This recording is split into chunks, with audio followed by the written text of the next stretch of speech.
Today I will be discussing Chapter 6 of Kliebards' Struggle for American Curriculum. So in Chapter 6, there was a focus on industrial training in city schools, whereas vocational agriculture was the focus in rural schools. It was important that students learned necessary skills that would allow them to be successful farmers and productive members of society in terms of the focus of agriculture at the time. Farming was very big. So those students learned necessary skills that they were already using to help their families within that farm life. Education at the time was defined by national interest and prosperity. So again, that farming lifestyle. The educational focus of the time can be traced or seen as a response to industrialism and urban growth at the time. That was the main focus. How can students help society? How can they contribute to the growing industrialism and the urban growth at the time? And that would be farming. So within the two forms of education at the time, there were major differences between the two. So we have the industrial.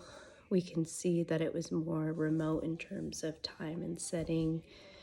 For example, students were more prepared for a what-if scenario, whereas in the vocational agricultural training in rural schools, students were already helping their parents and families at home on the farm.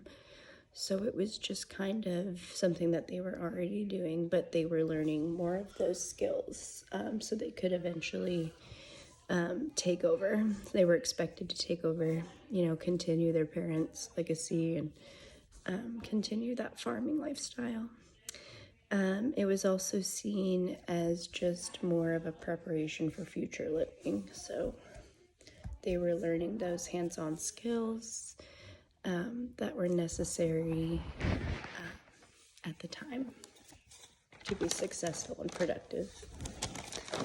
In continuation of the chapter, we see a first program emerge within the curriculum of education at the time, as we know, which was hands-on. So the education of vocational agriculture, and this was developed by Rufus W. Stimson in 1908 to 1909. He implemented this home project plan that would help boys apply the teachings of the school in their home farm work. Then we see agricultural specialist F.E. Heald continued to develop this project, this home project plan. In his view, that was that economic development should be the final goal. How can we develop society for the better? So that should be developed. And then we see David Sneeden in 1916 commenting or claiming on the project that it should be a building block in the curriculum. So we should have other things on top of this. It shouldn't be just the main focus. This should be the stepping stone that other focuses should follow and other points within the curriculum.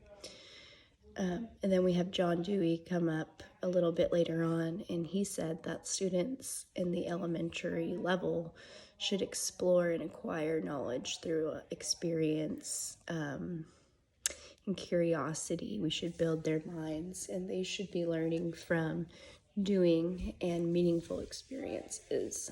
So he came along and he kind of challenged other people at the time who believed that agriculture should be the main focus.